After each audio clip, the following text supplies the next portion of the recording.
اس episode کے آغاز میں آپ دیکھیں گے عثمان گندوز کو مارنے ہی والا ہوتا ہے۔ اسی دوران وہ ایک خیال دیکھتا ہے جب وہ شیخ ادب علی سے کہہ رہا تھا مجھے صرف ایک ہی راستہ نظر آ رہا ہے اور وہ ہے میری تلوار کی نوک۔ یہ سن کر شیخ ادب علی کہتے ہیں تمہاری تلوار بیتاب ہے، لیکن گندوز کو اس کی غفلت سے جگانے کے لیے تمہاری تلوار کی ضرورت نہیں بلکہ اسے معاف کرنا ہے، اس کے ساتھ حسن سلوک کے ساتھ پیش آنا ہے۔ یہ سن کر عثمان کہتا ہے اتنی غلطیوں کے باوجود بھی میرے شیخ ادب علی کہتے ہیں انسان کی فطرت غلطیوں کی طرف مائل ہوتی ہے، ہم انسان ہیں، اہم بات یہ ہے کہ بندہ اپنے کیے پر نادم ہو اور اللہ تعالیٰ سے بخشش مانگ کر اس کی پناہ میں آ جائے۔ اللہ کی پناہ میں آنے والے پر کیا تم رحم و کرم نہیں کرو گے؟ معاف کر دینا اللہ کے پیارے رسول کی سنت ہے۔ اس خیال کے بعد عثمان گندوز سے کہتا ہے ہم سب ایک دن ضرور مریں گے، لیکن آج میں تمہیں نہیں ماروں گا، تم اللہ سے معافی مانگو تاکہ وہ تمہاری بخشش فرمائے۔ گندوز کہتا ہے میں جانتا تھا کہ تم میرا راستہ روکو گے اور یہی دعا کر رہا تھا کہ میں گیہاتو والوں تک نہ پہنچ پاؤں، دیکھو میری دعا قبول ہو گئی۔ عثمان کہتا ہے تمہاری نیت اور عمل میں فرق ہے۔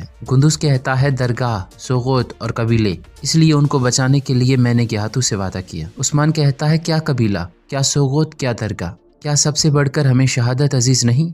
گندوز کہتا ہے میں نے بہت سی غلطیاں کی ہیں میرے بھائی۔ یہاں نکولا اور گیہاتو کا خاص آدمی ایناگول میں آ جاتے ہیں۔ نکولا کہتا ہے یہاں پر بہت سارے منگول آئے لیکن عثمان نے سب کو مار دیا، لیکن اب ہم عثمان کے خلاف متحد ہیں۔ وہ شخص کہتا ہے مجھے گیہاتو نے تمہارے بارے میں کہا ہے کہ نکولا کی تلوار سے نہیں ڈرنا بلکہ اس کی باتوں سے ڈرنا، اسی لیے بات کرنا بند کرو نکولا۔ یہ سن کر نکولا بہت ہنسنے لگ جاتا ہے۔ وہ شخص کہتا ہے میں اس فوج کا معائنہ کرنے آیا ہوں جو تم گیہاتو کو دو گے۔ نکولا کہتا ہے جو بھی تم کرنا چاہتے ہو کرنا، لیکن تمہارے لیے ایک چھوٹا سا سرپرائز ہے۔ اسی دوران نکولا کے آدمی روکاتوس کو وہاں پر لے کر آتے ہیں۔ توس کہتا ہے نکولا میں پہلے سے ہی جانتا تھا کہ تم ناقابل اعتبار ہو۔ نکولا کہتا ہے اگر تم سب کچھ جانتے ہو تو یہ بھی جانتے ہوگے کہ عثمان کہاں ہے۔ عثمان گندوز سے کہہ رہا تھا میں تمہیں آج سزا نہیں دوں گا، اب تم میری بات غور سے سنو، جیسا میں کہتا ہوں ویسا ہی کرنا۔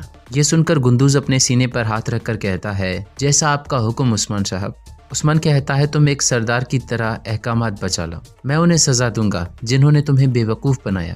تم مجھے گیہاتو لا کر دو گے اور میں ایک بھیڑیے کی طرح اس کا گلا دبوچوں گا، اب اس کے پاس جاؤ تاکہ اسے شک نہ ہو۔ یہ کہہ کر عثمان وہاں سے جانے لگتا ہے تو گندوز اپنے سپاہیوں سے کہتا ہے کہ سپاہیوں واپس قبیلے میں جاؤ، آج ترکوں کا نہیں بلکہ ظالموں کا خون بہے گا۔ یہ سن کر سپاہی وہاں سے جانے لگتے ہیں اور عثمان بھی اپنے سپاہیوں کے ساتھ وہاں سے روانہ ہو جاتا ہے۔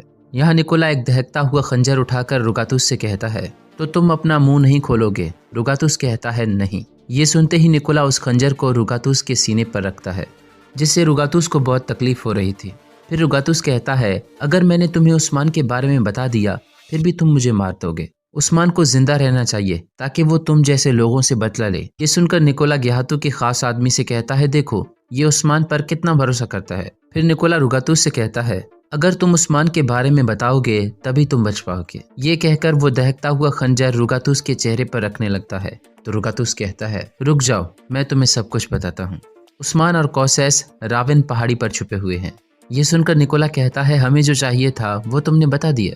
پھر وہ اپنے سپاہیوں سے کہتا ہے کہ کھول دو اسے۔ جب روکاتوس کو کھول دیا جاتا ہے تو اسی دوران اس کے سامنے پھانسی کا ایک پھندا آ جاتا ہے۔ روکاتوس کہتا ہے میں جانتا تھا کہ تم ایسا ہی کرو گے۔